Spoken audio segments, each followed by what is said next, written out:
Okay, so I've got my recycled clay.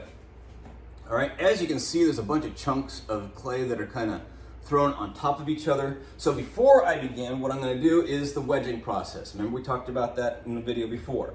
Hands go on like a butterfly. I'm going to push down and forward, and I'm going to continue to do this for about 30 seconds to a minute, okay? The clay is fairly soft. What happens sometimes is as you're working, you can see where this is getting kind of a damp spot. If the clay gets sticky, because the clay will stick if there's moisture there, very simply, just move over to an area that's dry. That spot will dry out quite a bit fairly quickly. What's actually happening is the wood is absorbing some of the moisture from the clay, which will dry out the clay just slightly. But that's a good thing because this clay is really soft. Okay. And yeah, it's not a minute, but that's close enough, I think. Okay. All right. Again, notice that I'm standing, I'm pushing down with my upper body weight above the clay, pushing down. If I try to sit down and do it and use just my hands and the strength of my arms, I'm gonna get tired really quick, so not suggested. Okay, so I've got some clay here that is now ready to start working. Okay, I'm gonna leave my tools off to the side. All right, make sure my area is clean. I also have a cup of water. That's going to become very handy as far as how we're going to connect things, and we're going to need that.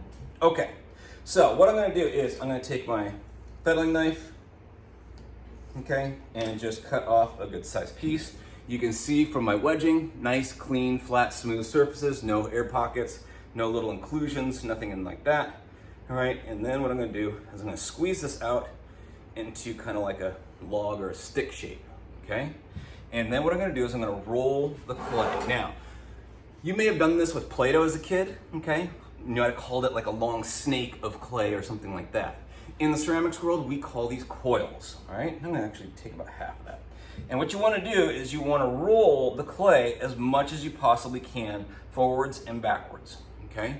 I'm not putting a lot of pressure, just kind of think of the pressure as about the weight of your hands pushing down on it, not with any kind of force, but just the weight of your hands. Now, if I go back and forth real short, okay, like this, what happens is I'm only rolling certain areas, and as you can see, notice that it's thin there, and then it gets wider. It's because it's kind of an oval shape, okay? And the problem is that it's not rolling enough. So I'm gonna go from the very tips of my fingers all the way to the heel of my palm, okay? And that's going to cause it to roll more, and that will help round things out, okay? And I'm putting a dent in my clay with my wedding ring, so I'm gonna pull that off for a second. There we go.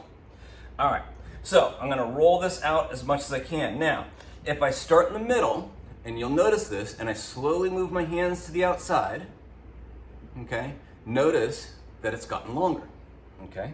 So that's a good thing. We want this to get a little bit longer. I'm gonna take this piece, move it off to the side, because again, I wanna get this coil down to that magic thickness, roughly the thickness of a number 2 pencil, somewhere between number 2 pencil and your pinky finger, okay?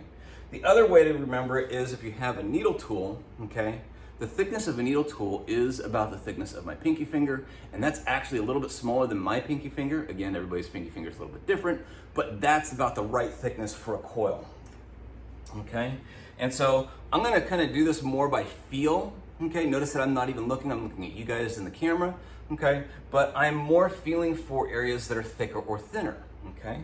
So that should be good. That looks pretty well even. I see a little thicker area there. Okay, so this is what's known as a coil, all right? Coils can be used for a number of different things. We can use it to make a number of different things. If I want, okay, I can cut little pieces. Okay, so I just cut a piece that's about 1 inch long, and then I use the next one, and then I can use that to create some sort of vertical pattern, okay? Something like so, okay? I could also, if I wanted to, I could curl it around itself. Make kind of a snail shell design, which is always kind of a crowd favorite. A lot of people like that one. So you can see that I've made this kind of curly Q design. That's something you can do.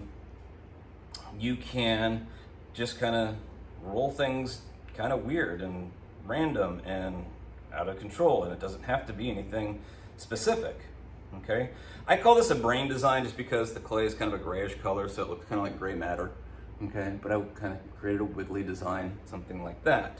All right, let's go back to our piece that I didn't use, roll that back out. Now again, a lot of the things that you're going to watch me do, I make look very simple, very easy. I've been doing this for over 20 years, so a lot of this stuff is kind of like riding a bike. I just know how to do it. I try to explain it to you guys as much as possible, but like anything else, a lot of this stuff is just practice, practice, practice. I have probably rolled out, I can't even tell you, probably about 4 or 5 miles worth of coils in my lifetime. So I have created a lot of coils, so don't worry if it doesn't work out the first time.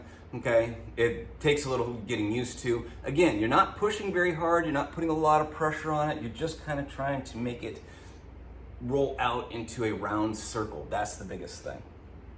Okay, now the other thing that I can do, all right, is I can attach stuff. And we've talked about this a little bit. Now this lip, I don't know if you guys can see that, is a little bit uneven. Now if I want, I can take and I can tap this on the table.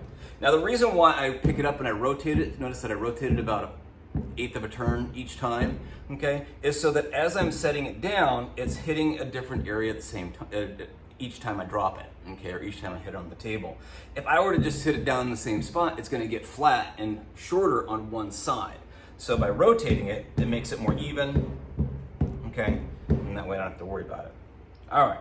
So now I've got a nice flat surface that I can attach stuff to, okay? So what I'm gonna do is I'm gonna kind of go along the lines of what I did with this one, where the lip is not even, because again, they don't have to be, and this is not something that we're mass producing or anything like that.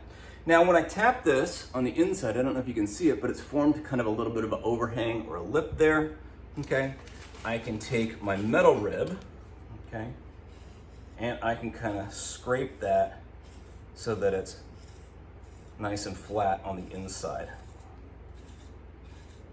Okay, and this is going to take away some of my clay, yeah, and it's going to make some rough areas. You can see the chunks in there, okay? Those should just fall right out, all right? But that gives me a nice flat surface on the inside, and I can smooth that out even more later. Okay, so what I'm going to do here is I'm going to take some of my soft clay, roll it into a ball. Okay, this is another thing that you can do. There's a lot of different things that you can do with the clay and how you can manipulate it. Again, what I'm doing here is not correct. This is not the right answer. This is not, there is no right or wrong answer per se. Again, we're talking about making things that you've only thought of, okay? So I'm gonna go ahead and go like that, okay? And create a couple more. The balls there are a little bit on the thick side. Same thing, if it's thicker than 1 inch thick, so in other words, if I make a ball, okay, that is that thick, okay, there's my thumb so you can kind of see, that's something that you have the risk of having water trapped on the inside of it and it blowing up. So an easy way of changing that is make it smaller. There's my thumb and you can see the difference, okay. The other option you have is you could take this size, take your knife and cut it in half, okay? So now, even though it looks same size as my thumb, it's only half as thick. And so now this won't blow up, but you still have a larger ball there, okay, if you wanted to attach it to the top part of your wall. So those are some things to kind of think about and consider as you're doing it, all right?